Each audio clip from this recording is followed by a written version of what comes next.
तो नमस्कार दोस्तों, हिंदी साहित्य के एक और नए वीडियो में आपका स्वागत है। तो दोस्तों, आज के इस वीडियो में बूढ़ी काकी की संपूर्ण कहानी महज 2 मिनट में मैं पूरी करने वाला हूं। तो दोस्तों, बिना किसी देरी के आइए वीडियो स्टार्ट करते हैं। सबसे पहले बात करते हैं पात्रों की।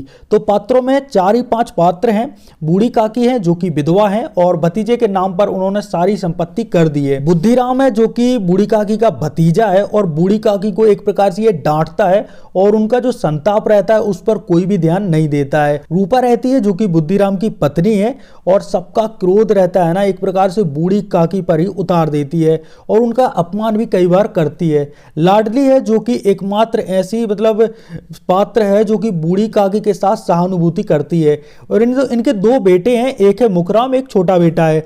तो इसमें मुखराम का वर्णन किया गया है कि मुखराम का एक प्रकार से बर्थडे की पार्टी होनी है। तो दोस्तों, होता कुछ यूं है कि जो बूढ़ी काकी है उनके जो पतिदेव हैं उन्हें स्वर्ग सिधारे बहुत ज्यादा समय हो जाता है। बेटे जवान होकर मर जाते हैं उनके। अब तक भतीजे के सिवाय और उनका कोई नहीं रहता है और उसी भतीजे के नाम वो अपनी सारी जायदाद लिख देती है। जब संपत्ति अपने नाम लिख जाती है तो लिखाई जाती है तो भतीजा रहता है खूब लंबे चौड़े वायदे करता है कि मैं आपके लिए बिल्कुल ये करूंगा वो करूंगा, और उसकी सारी संपत्ति वार्षिक आय 150 रुपए से कम ना थी।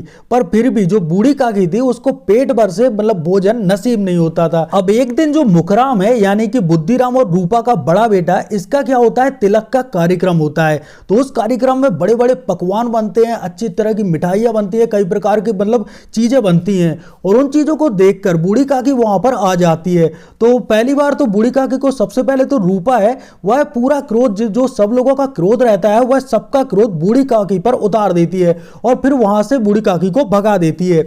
अब बूढ़ी काकी है ना वो अपने ही कुटिया में बैठ जाती है और वह इस प्रकार से लज्जित हो जाती है कि वह अब दोबारा वहां नहीं जाती है। अब रात हो जाती है तो लाडली है बूढ़ी काकी के लिए एक पुड़ी लाती है और एक पुड़ी खाने के बाद बूढ़ी काकी की जो भूख है वो और ज्यादा बढ़ जाती है। तो बूढ़ी काकी कहती है कि और लाओ। तो लाडली है वह और पुड़ी नहीं ला पाती है। तो बूढ़ी काकी कहती है कि लाडली तुम मुझे वहां ले चलो जहां पर सब लोगों ने खाना खाया है। तो लाडली उसे पत्तलों के पास ले जाती है। तो बूढ़ी काकी है ना वो पत्तलों के ढेर में जो झूठी पत्तल रहती है वहां पर ही खाना खाने लगती है। अंत में रूपा आती है और ये सब देखकर उसका जो मन है ना एक प्रकार से करुणा में भर जाता है, करुणा से भर जाता है। और अंत में जो रूपा है वह थाली सजा के बूढ़ी काकी को लाती है और बूढ़ी काकी बिना कोई संकोच किए रूपा की थाली खा लेती है और इसी के साथ करुणामय तरीके से इस कहानी का एंड हो जाता है। तो आई होप दोस्तों आपको ये वीडियो अच्छा लगा होगा। अच्छा लगा है तो वीडियो को एक लाइक जरूर कर दीजिएगा।